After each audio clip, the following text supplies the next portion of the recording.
Bueno, hoy vamos a charlar sobre un lenguaje experimental.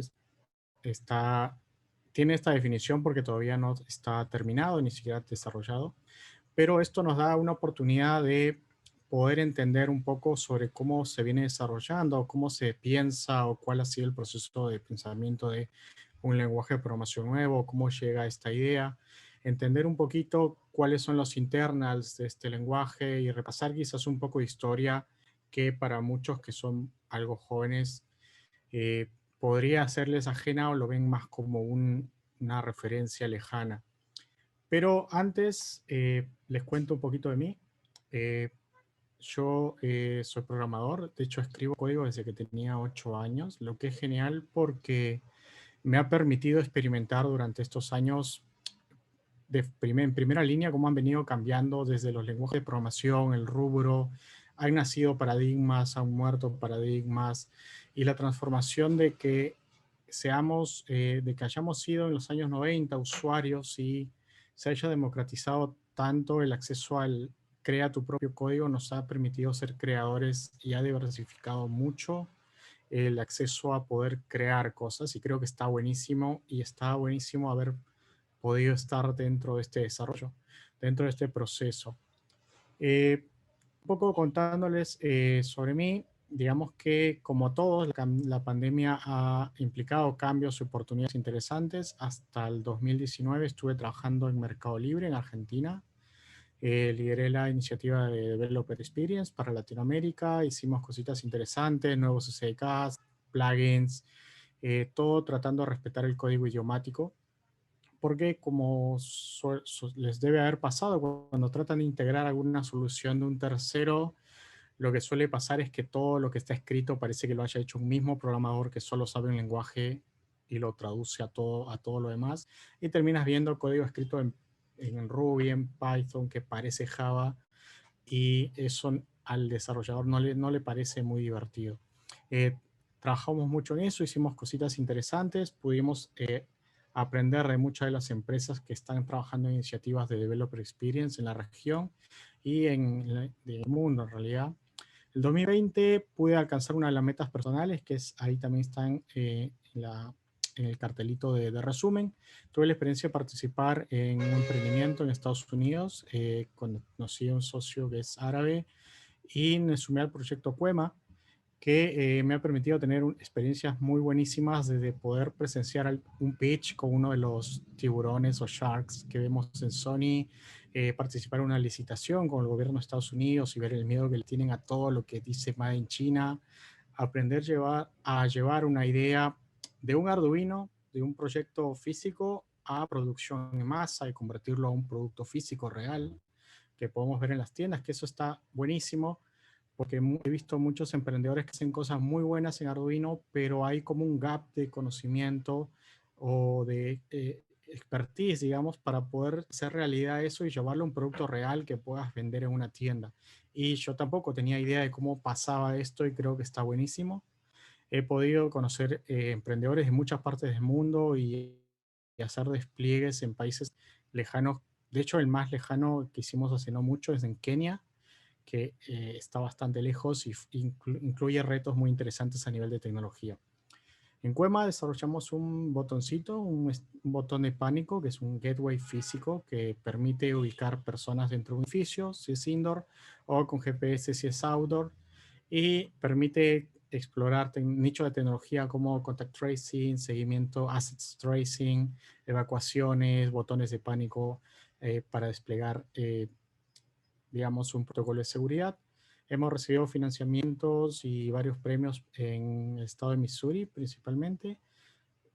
Ahora estamos un poco más enfocándonos al B2B porque es un poquito más fácil, digamos, escalar porque llegas a una empresa que tiene facilities en todo el mundo y tranquilamente un contrato implica muchos dispositivos desplegados y eso eh, nos permitió cambiar de foco porque en un principio teníamos productos en tiendas en México y era muy difícil escalar en la venta final al usuario que está, digamos, con una experiencia personal.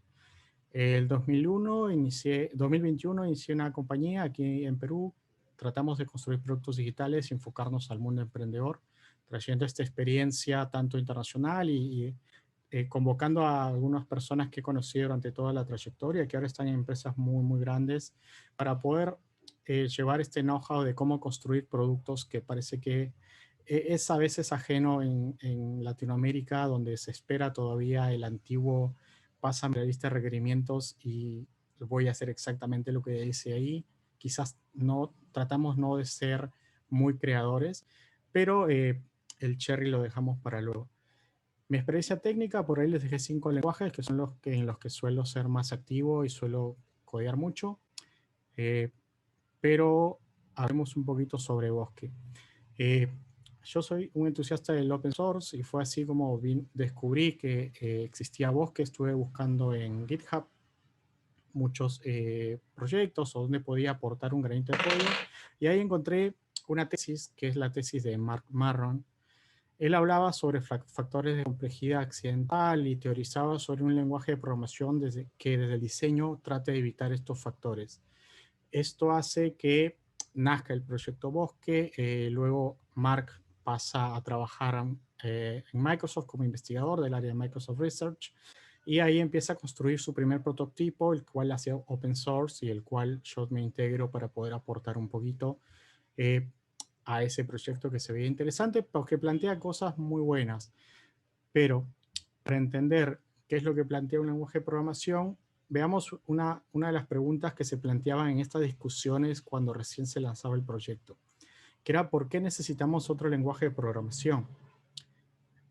De hecho, esta pregunta suele ser muy frecuente cuando charlamos con un ingeniero que está en sus primeros años de educación y empieza a ver que hay más de un lenguaje y se preguntan, ¿por qué hay más de un lenguaje? ¿No sería más fácil que tengamos un único lenguaje que haga todo, que soporte todo y que le agreguemos nuevos features todos los años y así tenemos que aprender una sola cosa?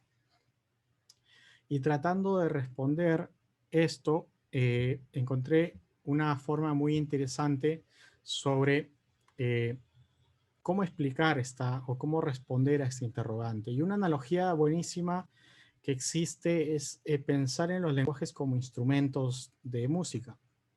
Como sabemos, los instrumentos de música son diseñados con distintos principios físicos. Tenemos instrumentos de viento, tenemos instrumentos de percusión, tenemos instrumentos de cuerda, pero todos estos construyen al final pues, o permiten expresar notas musicales y acordes. De igual manera, tenemos instrumentos, lenguaje de programación que están diseñados sobre arquitecturas distintas o, eh, digamos, paradigmas distintos, pero todos al final tratan de construir soluciones muy parecidas. Páginas web, desarrollar aplicaciones, poder resolver un algoritmo o poder atacar algoritmos o arquitecturas que ya existen en el mundo real. Entonces, ¿por qué entonces tenemos distintos instrumentos musicales? ¿O por qué tenemos distintos lenguajes de programación? Pensamos rápidamente en la analogía de qué pasaría si yo junto todos los instrumentos porque quiero tener solo uno y aprender a tocar solo un lenguaje. Bueno, eso se intentó hace muchos, muchos años y tenemos un órgano de catedral que es, cuyos controles son algo parecido a lo que vemos ahí en la foto. Es un espacio donde tenemos muchos botones y tenemos salidas que son interesantísimas, tanto desde trompetas a sonidos de viento. Podemos hacer simulaciones de algunos instrumentos mixtos o tocar varias cosas a la vez, con incluso deformaciones de lo que tenemos. Pero, como sabrán, yo no puedo llevar a una reunión un instrumento de estas dimensiones. Y ahí empezamos a ver que hay un concepto que es idoneidad, que es que no podemos tratar de tener algo súper completo, digamos, que tenga todos los features y que resuelva todos los problemas, porque en sí la misma construcción de esto haría algo muy complejo y muy monstruoso que no nos permita ser óptimos en lo que construimos. De igual manera, digamos, hay muchos instrumentos cuando nosotros llegamos a aterrizar que desde su misma aplicación son muy sencillos porque tienen un fin puntual, un fin particular.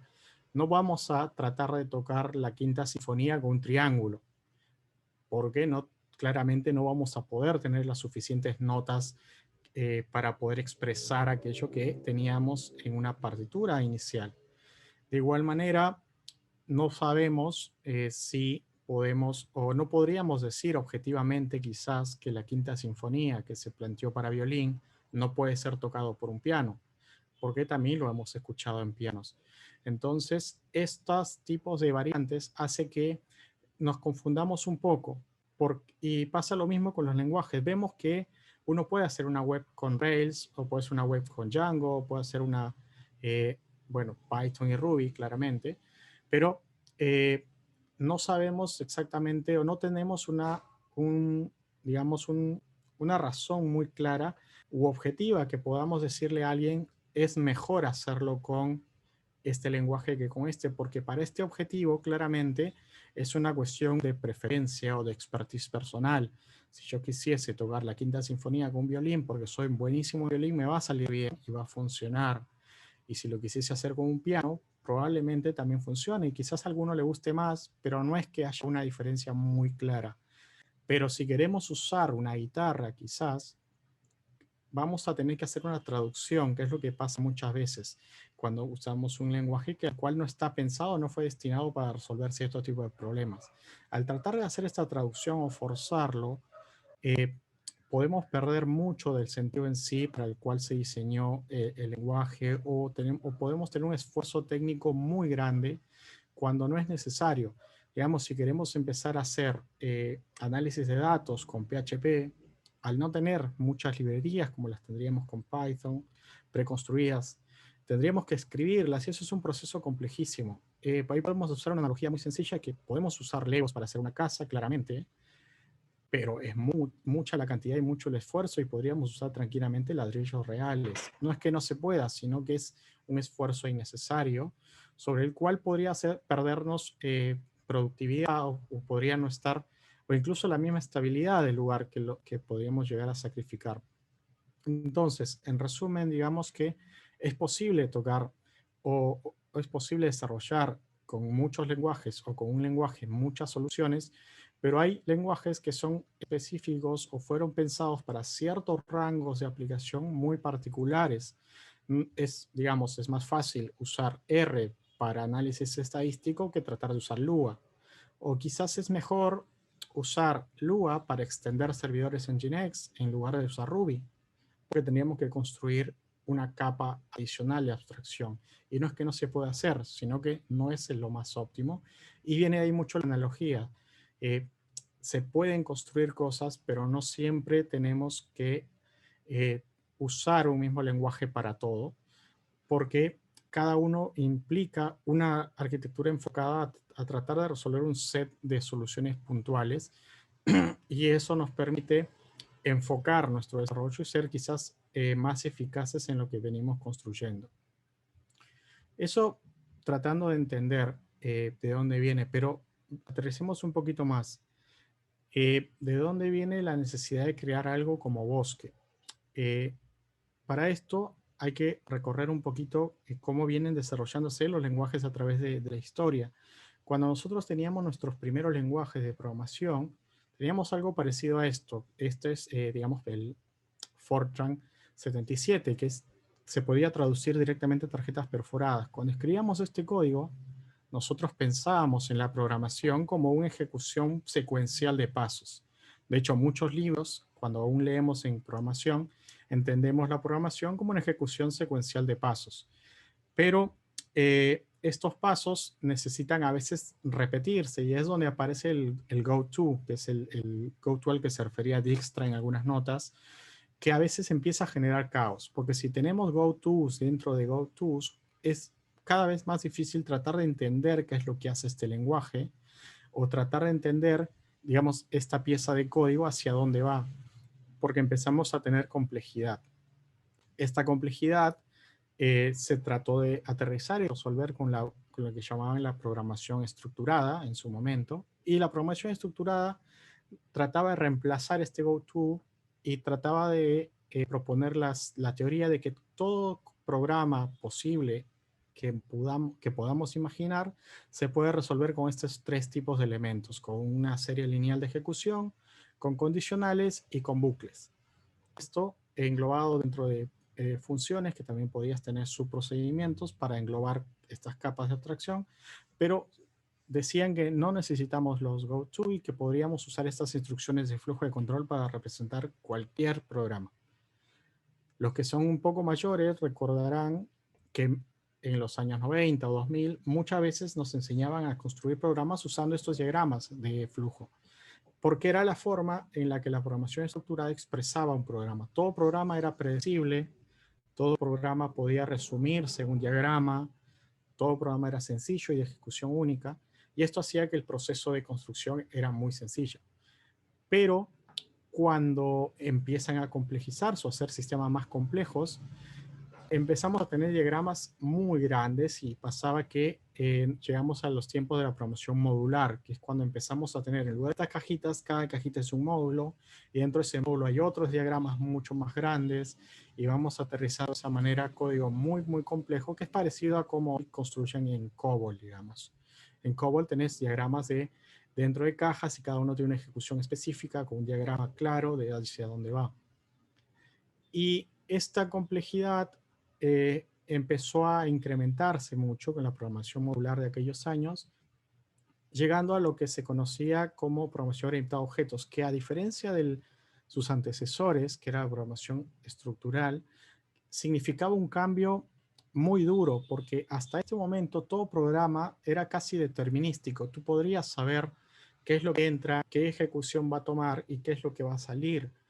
La programación orientada a objetos planteaba algo que en su momento fue muy duro para los programadores de la época estructurada, que decían que era un caos, una forma horrible de programar, porque planteaba elementos interactuando entre sí todo el tiempo, generando comportamientos o respondiendo a eventos que pueden llegar por cualquier lugar. Eso hacía imposible tratar de mapear todos los posibles flujos que estos 25 objetos podrían tener entre sí. Entonces, no era posible modelar cualquier sistema con diagramas de flujo, sino que tenías que hacer para 2 o 3 objetos 10 diagramas que representaban esos diagramas interactuando en cierto escenario particular. ¿Qué pasa? Que muchos de los escenarios se nos van a escapar y empezamos a tener complejidad. Para eso hay un concepto que se comenta mucho en la tesis de Mark, que es la complejidad accidental. La complejidad accidental es una complejidad creada durante el proceso en el que tratamos de resolver cosas. Es decir, si yo quiero resolver la organización, por ejemplo, de los pendientes del trabajo, podría diseñar un tablero Kanban y podría empezar a estructurar con colores, con post-it, pero empiezan a llegar más complejidad y empiezo a agregar marcas más chiquitas y empiezo a agregar iconitos y me empiezo a incrementar. Y quizás no me doy cuenta porque es accidental y a veces en el mismo proceso de resolución del problema termino construyendo algo gigantesco y muy difícil de manejar. Y eso es algo que yo no tenía intención de agregar.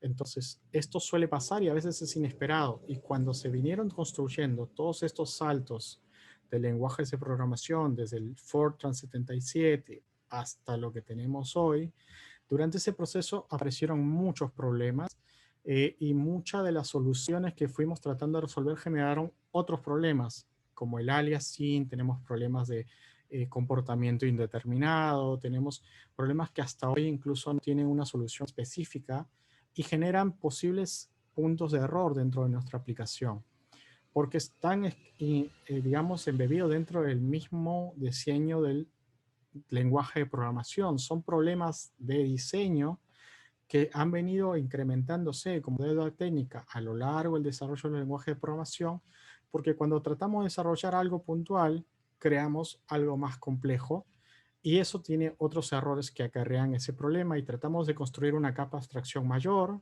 para tratar de resolver los nuevos problemas que aparecen y empezamos a crear paradigmas más distintos y el código es cada vez más difícil de entender porque empezamos a crear capas de simplificación, de abstracción que ocultan esas complejidades que ya vienen creadas y que no entendemos completamente. Entonces es ahí donde se plantea repensar este proceso que se ha venido desarrollando durante todos estos años para tratar de construir un lenguaje de programación más sencillo, que tenga como objetivo que sea fácil de leer, que sea, digamos, soporte o pueda prevenir errores con una naturaleza determinística, que siempre podemos predecir qué es lo que va a hacer, que no tengamos problemas por comportamiento inesperado o porque hay código oculto el cual no entendemos qué es lo que hace. Buscamos o se buscaba que haya un lenguaje que elimine por diseño los factores de complejidad accidental que hemos venido identificando durante todos estos años. Y ahí han habido estudios muy interesantes y hay unos libros muy buenos que nos permiten entender cuál ha sido este análisis que ya muchos investigadores en teorías de lenguaje de programación han venido trayendo. Por ejemplo, está el No Silver Bullet de Ferry Books, que nos habla sobre el accidente en el desarrollo, en la ingeniería de software, que nos explica que no hay aún una bala de plata que lo resuelva todo, porque todos los lenguajes de programación hoy tienen problemas todavía sin resolver. Está algún proyecto como Ambrosia que nos permite resiliencia virtual y hay algunas cosas interesantes como lo que escribió Dijkstra en su momento sobre los GoTo y cómo la complejidad misma de los lenguajes hacían que el código sea impredecible e inducía a un error no intencional. Entonces, lo que plantea Bosque es crear un lenguaje de programación que elimine estos factores. Pero ¿cuáles son los factores a los que nos referimos? Vamos a revisarlos un poquito. Muchos de los lenguajes con los que hoy trabajamos para simplificar el proceso de construcción de código emplean la inmutabilidad. Emplean la mutabilidad, digamos. La inmutabilidad es la solución. La mutabilidad implica que nosotros podamos cambiar de estado durante cualquier momento de la aplicación. Es decir, si nosotros creamos una entidad dentro de nuestra aplicación, podríamos variar el estado en cualquier momento y esto nos simplifica un poquito el código o nos simplifica entender o acercarnos a cómo pasan las cosas en la vida real, porque en la vida real las cosas pueden cambiar de estado. Pero ¿cuál es el problema del cambio de estado? Que no siempre es fácil seguir en la pista de todos los puntos donde algo va cambiando de estado. Si yo tengo digamos, un objeto y este objeto puede recibir nuevos parámetros en cualquier momento, por ejemplo en JavaScript, que puedes agregarle algunas propiedades adicionales y la voy mutando porque el objeto ya no es el mismo, nada impide que yo pueda tener una librería aparte o un paquete adicional que también altere los estados de mis entidades. Por ejemplo, en Ruby hay mucha metaprogramación que a veces hace cosas que yo no sé qué es lo que está pasando por detrás y va cambiando el estado de muchas de las cosas que tengo ahí. ¿Cuál es el problema? Que si yo hago, por ejemplo, como este ejemplo, tengo una persona y le agrego una edad y yo le seteo un valor, si luego existe algún módulo extra que sea, por ejemplo, cálculo de año de nacimiento o de edad, empezaría a tener cierto conflicto de funcionamiento porque yo no tengo este, este conocimiento que es lo que está haciendo. O sea, si yo no sé, por ejemplo, en Ruby, qué es lo que está haciendo este paquete para saber cómo resuelve este problema, yo no puedo predecir que va a alterar alguno de los elementos que quizás yo mismo pienso alterar también. Y esto podría generarme problemas de consistencia de información o de datos. Entonces, lo que plantea Bosque es desarrollar un lenguaje inmutable, donde los elementos o las entidades no cambien de estado, que tengas que crear uno nuevo para que sea explícita la forma en la que uno quiere crear un elemento con un estado distinto. Esto resuelve o da una solución a todos estos escenarios de error no planificados que nosotros usamos para o tenemos sin intención cuando construimos software. Cuando construimos software y tenemos código que bajo un lenguaje que soporta mutabilidad, no siempre vamos a poder tener la certeza de que las cosas no van a cambiar o de que aquel elemento que yo construí va a estar igual al final de la ejecución de mi algoritmo. Otro factor son los bucles. Bosque plantea un lenguaje loops free, pero ¿qué significa? Cuando uno hace un bucle, tiene tiene que asumir varias cosas interesantes. Una de las cosas es que siempre, no siempre es sencillo tratar de identificar cuál es la intención de este bucle. No es que no vayas a iterar, sino que cuando uno escribe un bucle de forma imperativa, es decir, cuyo funcionamiento o actividades están dentro de del mismo bloque, a veces es difícil tratar de identificar qué es lo que está pasando, especialmente cuando el lenguaje te permite alterar el valor del elemento que estás iterando dentro del mismo bucle.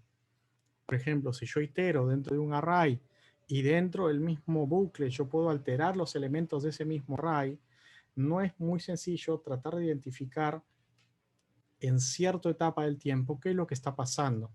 Porque yo podría tener un elemento más que en la siguiente iteración no va a estar, pero lo necesitaba para hacer un cálculo intermedio, porque quizás es digamos, un arreglo impar y necesito hacer un cálculo con pares y duplique el último elemento.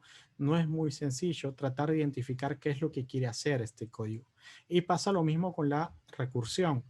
Si nosotros vemos un algoritmo que tiene un escenario de doble recursión, cuyo valor se pasa a través de estas mismas funciones y modifica el estado de este mismo elemento durante cada una de estas etapas, es muy difícil yo tratar de saber qué es lo que pasó. De hecho, muchas pruebas técnicas de entrevistas son el clásico qué es lo que imprime este código o cuál es el resultado de ejecutar esta función. ¿Por qué? Porque es evidente que no es fácil identificar qué es lo que está pasando con esta iteración. Entonces, lo que aquí se plantea con el lenguaje es tratar de evitar los bucles para poder usar eh, funciones parecidas a las que hoy conocemos como funciones lambda, que nos permitan identificar en una visión más matemática o más funcional qué es lo que vamos a hacer con esta información, digamos, o qué es lo que este bucle, o cuál es la intención final de este bucle. Si tratamos de ver el código que está en la parte superior, nosotros tenemos que entender qué es lo que va a pasar con suma y cómo lo vamos a sumar, que no es muy difícil en este escenario porque podemos ver que claramente el código es descriptivo. Lo que se propone es usar algo más parecido a métodos bulk, que son métodos algebraicos que nos permiten trabajar con bloques de información de forma genérica, aplicarle a todos los elementos un mismo algoritmo, digamos, que me permita simplificar y la legibilidad de este código y entender cuál es su función final. El comportamiento indeterminado es otro factor. Muchas veces nosotros escribimos un código que está súper bien escrito, que sabemos exactamente qué es lo que va a hacer, pero no podemos controlar los parámetros que están entrando, o tenemos un elemento dentro del código que no siempre se comporta igual. Un ejemplo muy claro, por ejemplo, es cuando trabajamos con ingresos de datos por I/O. Si tenemos que leer archivos, el archivo puede no funcionar, el archivo puede estar aplicando un espacio de memoria distinto, yo puedo hacer una llamada con parámetros que no se estén esperando. Tengo, por ejemplo, los números aleatorios, que son un clásico ejemplo de indeterminismo en el cual yo no puedo exactamente saber qué es lo que está pasando. Es cierto que lo puedo controlar, pero hay muchos casos donde o lenguajes en los cuales es un poco más difícil tratar de controlar este comportamiento porque mucha de este código no es visible. Es decir, si yo llamo a una función que exactamente no sé qué es lo que hace por detrás y no conozco cuáles son los límites de lo que está tratando de hacer, me es difícil tratar de predecir qué es lo que va a pasar con mi algoritmo. O sea, yo puedo predecir qué es lo que va a hacer cuando recibo un dato, pero no me es fácil tratar de saber qué es lo que va a pasar. Por ejemplo, cuando yo empiezo a trabajar con punteros, a veces no es muy sencillo tratar de saber hacia dónde estaba apuntando lo último que yo traté de hacer, o si tengo que adaptarme a elementos externos que pertenecen al host.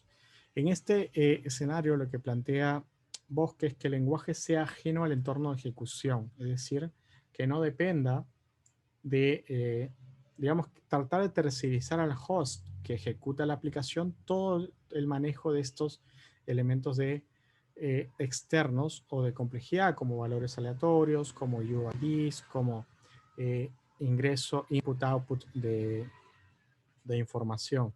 Esto suena un poco complejo y suena limitante, pero hay unos libros bastante buenos que nos explican cómo construir aplicaciones que no están directamente relacionados al host de ejecución, sino que tercerizan esta ejecución.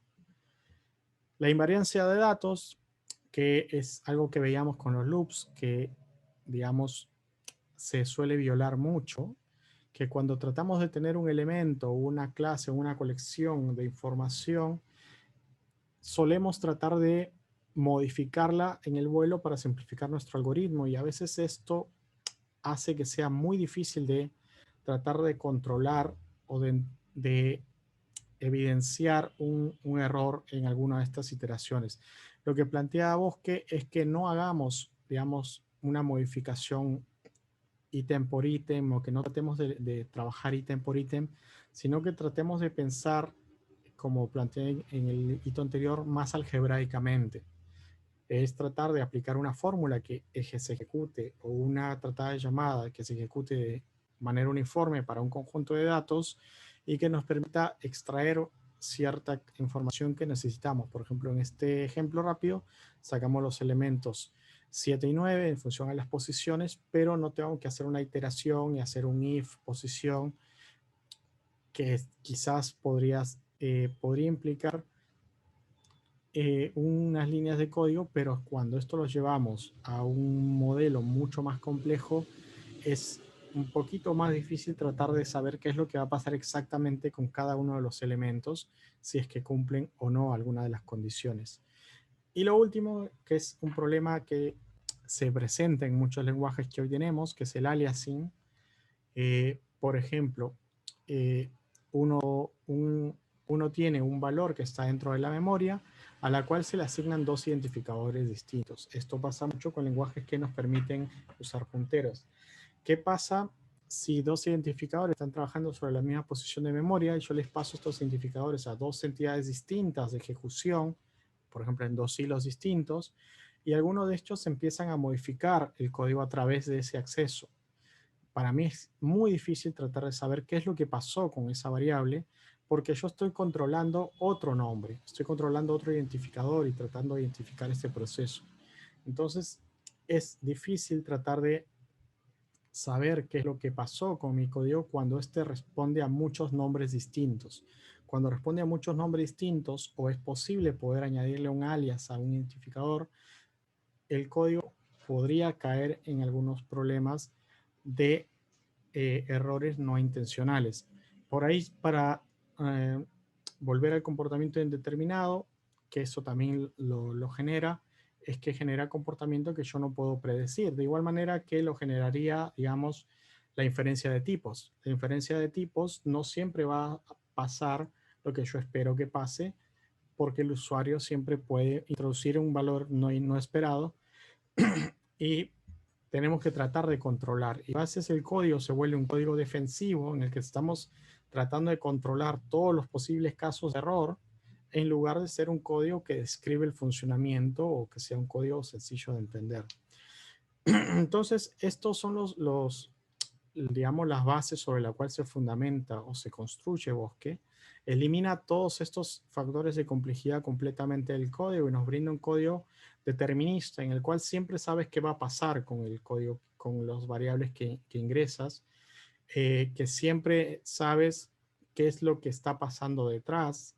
El código trata de ser descriptivo menos que, y no tan imperativo, que los bucles son más claros, que uno entiende cuál es la intencionalidad detrás del código, que uno puede mantenerlo fácilmente, y trata de ser óptimo.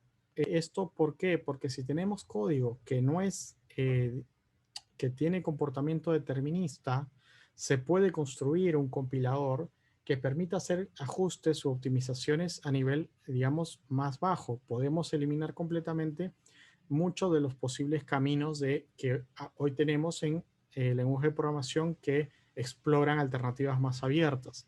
Esto nos permite tener un código que está muy orientado a permitir construir soluciones rápidas, pequeñas y fácilmente mantenibles. Por ejemplo, lo que hoy respondería a escenarios de serverless, que tienen un funcionamiento enfocado, específico y muy pequeño que nos permiten trabajar en un escenario muy, digamos, muy rápido de alta validación.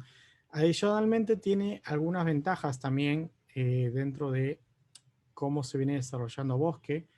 De hecho, al no depender del host, como planteamos para los ingresos de input-output o de algunos elementos adicionales, cuando se ejecuta un tipo de aplicación de Bosque dentro de un entorno serverless, tenemos cero, digamos, tiempo de calentamiento, responde inmediatamente, y esto nos permite levantar en frío muy rápidamente y responder a este tipo de soluciones. Esto es más como un diseño orientado a la inicialización de costo cero que está diseñado dentro de Bosque, y la inmutabilidad también hace que el mismo costo de ejecución permita construir soluciones de alto performance, y la naturaleza determinista nos hace que sea muy resiliente a posibles escenarios de error.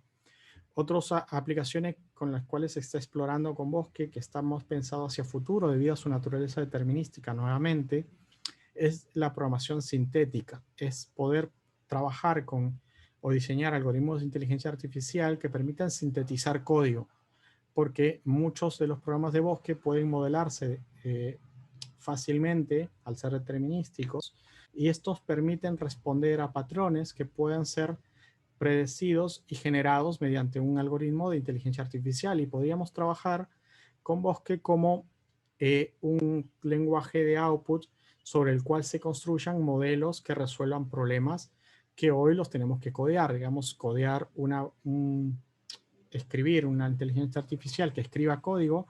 Ese código escrito eh, es algo que trata de Bosque resolver, o trata de ser ese código que las inteligencias artificiales escribirían, que es un código que no es difícil de leer, porque es difícil explicarle algunos conceptos a una inteligencia artificial, por ejemplo, que implican un razonamiento que no responde a un razonamiento formal, a un razonamiento, digamos, más duro o más eh, determinista, ¿no? Entonces, esto es hacia dónde apunta el lenguaje de programación. Claramente no apunta a que mañana hagamos una aplicación móvil, o no apunta a resolver un problema que ya otros lenguajes hoy resuelven, sino que está enfocado a poder trabajar en escenarios muy específicos de alta resiliencia, de alto performance y de naturaleza determinista. Otro ejemplo rapidísimo: protocolos de criptografía, implementación de máquinas de estado finito, modelos matemáticos de networking o de manejo de redes. Muchos de estos escenarios en los cuales un lenguaje de programación como este podría tener un espacio o un lugar donde poder desarrollarse o desenvolverse. ¿Cómo funciona? Como para tener una foto rápida de qué es lo que hoy es Bosque, por si quieren ver el código y tratar de entenderlo o quizás contribuir un poquito. Bosque está escrito sobre TypeScript, más para aprovechar, digamos, un lenguaje de alto nivel y no tener que escribirse sobre un lenguaje de bajo nivel. Y esto aprovecha muchas de las cosas que TypeScript ya tiene y las encapsula dentro de Bosque. Pero trata de no heredar los problemas de TypeScript en sí, sino lo usa más como un DCL de C. Ahora, hay un compilador ahead of time, que es un compilador que no, digamos, no es en tiempo real, sino que el código se compila antes de y genera un binario.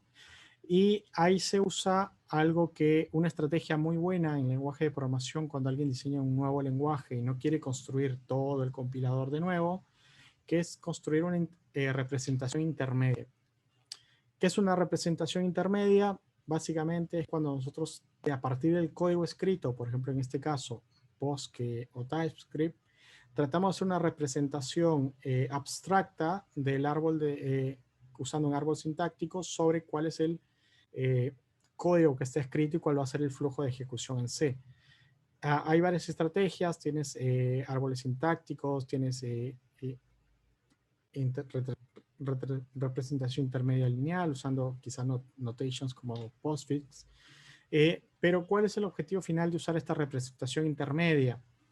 Que nosotros podamos hacer optimizaciones adicionales. cuando nosotros graficamos un software como un grafo, podemos hacer ajustes ya a nivel más de bajo nivel o más finos que nos permitan optimizar, porque optimizar un grafo es mucho más sencillo que tratar de optimizar una construcción sintáctica. Esto hace que sea mucho más sencillo, pero otra ventaja de usar una intermediación, una representación intermedia, es que nos permite aprovechar compiladores que ya existen para esta intermediación. Por ejemplo, en lugar de usar solo una representación gráfica, como sería un grafo o un árbol sintáctico, lo que podemos hacer es usar un lenguaje como C, que no es un lenguaje de representación intermedia claramente, pero se puede usar como output final de esta representación intermedia.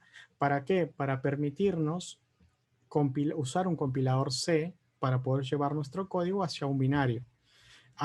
Es algo parecido a lo que hace .NET con SIL, que es una representación intermedia de alto nivel, que está muy cerca al código binario, el cual usan también para optimizar, o el RTL GNU, que nos permite hacer este tipo de trabajo en lenguajes de programación, digamos, más de open source, que vemos en muchos de los proyectos, y esto permite que se pueda construir un lenguaje totalmente nuevo, pero que sigan usando el compilador GNU, por ejemplo. Entonces, al usar C como una representación intermedia de este código, permite que el código sea compilado como un código binario. Les doy un ejemplito de cómo pasa esto.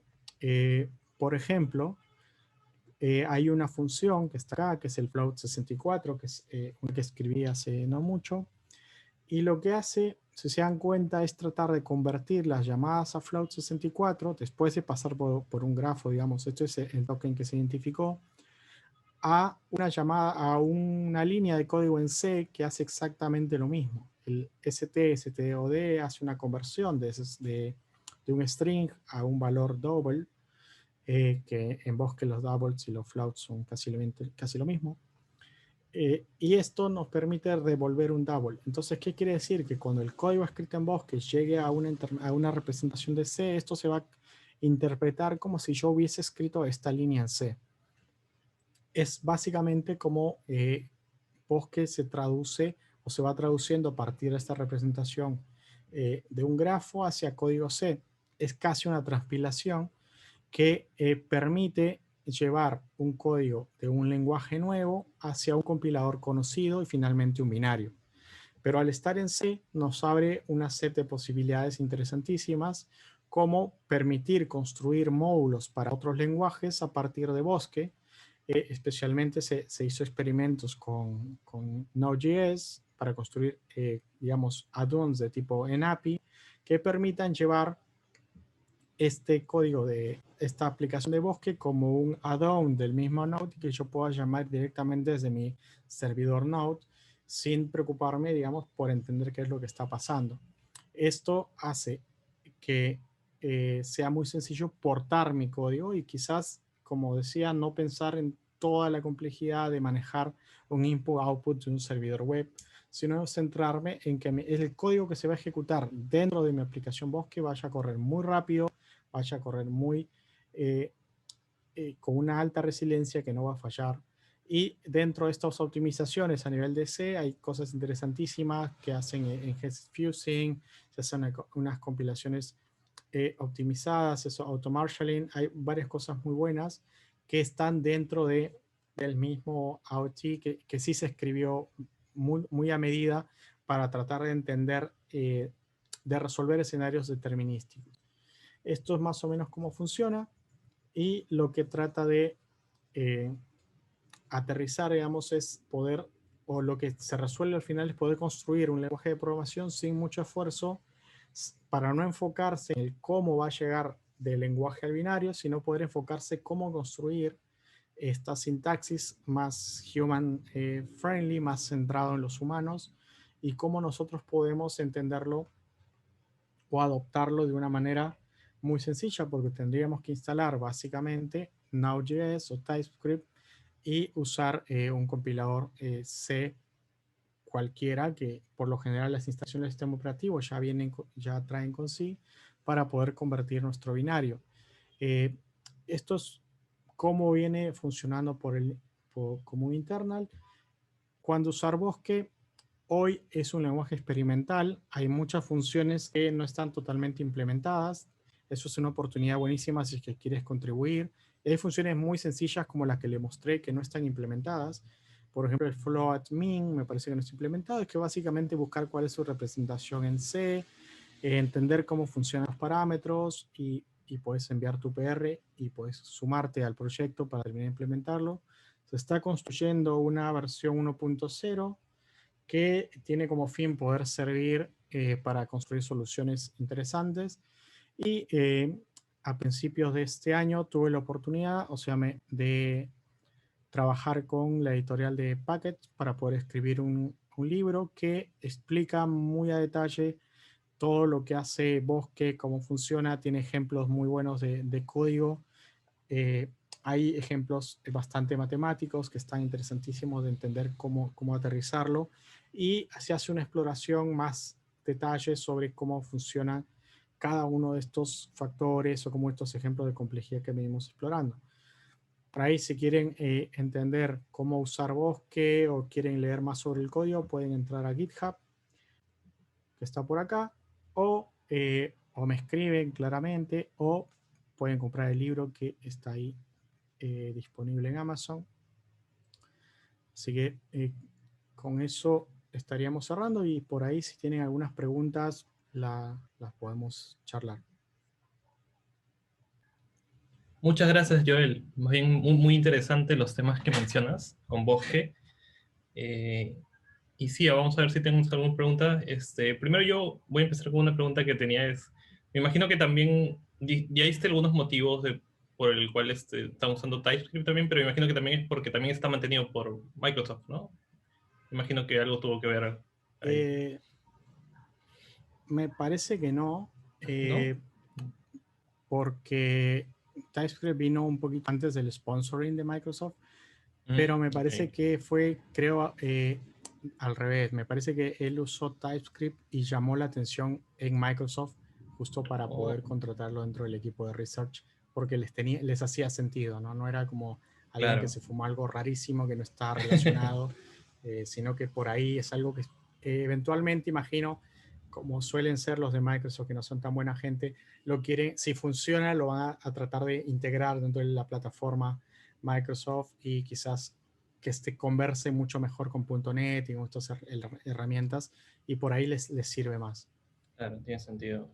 Bueno, aquí tenemos una pregunta de Albert que dice, veo que Bosque se basa bastante en features del paradigma de programación funcional. ¿Existen objetos en el lenguaje de Bosque? Y la otra dice, sí, a ver, esa pregunta primero. Ujú. Sí, adopta varias cosas interesantes de la programación funcional, porque la programación funcional tiene como bases, por ejemplo, la inmutabilidad y las funciones suelen ser determinísticas. Uno sabe exactamente que siempre al mismo input vas a tener el mismo output, cosa que a Bosque le es bastante familiar. Entonces, sí, efectivamente, muchas de las cosas, especialmente en manejo de funciones, bucles y el bulk, lo que les suelen llamar operaciones bulk, están muy relacionadas a lo que hoy podemos ver en un lenguaje, o muy parecidas a lo que hoy podemos ver en un lenguaje funcional. Eh, sí, no lo implementa completamente porque no es funcional, digamos, pero sí vas a encontrar cositas muy parecidas en Bosque. Correcto. Y ahí tiene otra pregunta también Albert, dice si tiene metaprogramación y tiene alguna consideración para programación concurrente y distribuida. Sí, mira, eh, ahí vi también sobre objetos. Hay objetos en Bosque. O sea, de hecho, Bosque te ofrece tres tipos de sistemas de tipos. El sistema de tipos más común, que es el sistema de tipo estructural, que nos permite crear estructuras ya conocidas, pero hay un sistema de tipos que le llaman sistema de tipos nominal, que es el que permite crear algo parecido a objetos. En realidad es más parecido, no sé si tienen mucha experiencia con Golang, eh, pero es parecida a lo que usa Golang. Es una representación de un objeto que es más como un struct de C quizás, y eso te permite representar objetos y quizás usar aprovechar algo del know-how que tenías dentro de la programación orientada a objetos. Pero recuerda que también trata de ser determinista, y muchas de las cosas que usamos en objetos dejan cosas como a la libre albedrío, que por ahí no le gusta mucho a Bosque.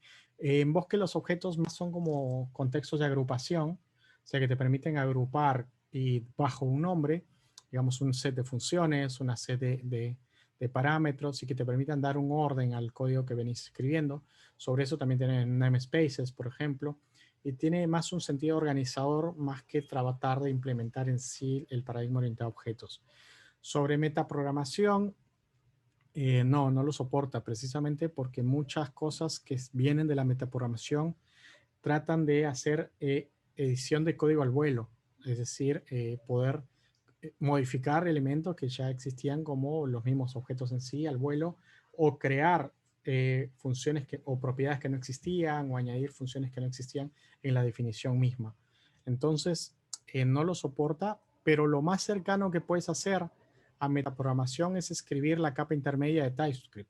Es decir, si quieres construir algo que esté disponible para todo Bosque, o quieres para todo el lenguaje, o crear un elemento raro, puedes hacerlo. Algo que se implementa son los tipos personalizados. Tú puedes crear tipos que están buenísimos, sobre los cuales definir cosas no tan precisas, más abstractas, que eventualmente vayan a completarse, que te da cierta flexibilidad, y tiene cositas por ahí interesantes también cuando uno implementa en sí. Trata, por ejemplo, de usar, hay una variante del polimorfismo que no tengo aquí a la mano, y eso te da algunas libertades en la ejecución del código, pero siempre Bosque trata de cuidar primero su determinismo, porque si no perdería sentido. O sea, si el código en Bosque no va a devolver siempre lo mismo para el mismo input, o no es predecible, por ahí podrías usar Java en lugar de Bosque, y no tiene mucho sentido. Sobre programación concurrente distribuido, eso lo terceriza a nivel de host, y trata de no resolverlo Bosque, precisamente por el comportamiento indeterminado que una ejecución concurrente puede generar.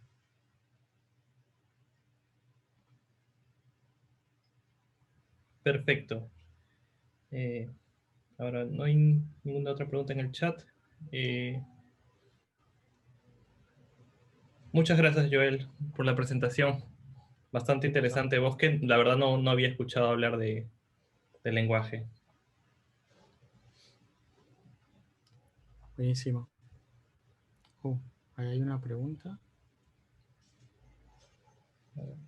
Pregunta, o sea, hay No, muchos es aplausos.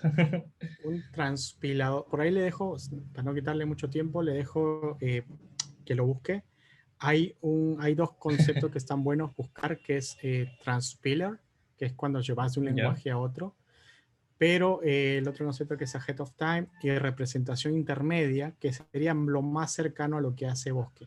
Es tratar de usar una representación intermedia en lugar de hacer una transpilación directa de código. Una transpilación tiene otro sentido.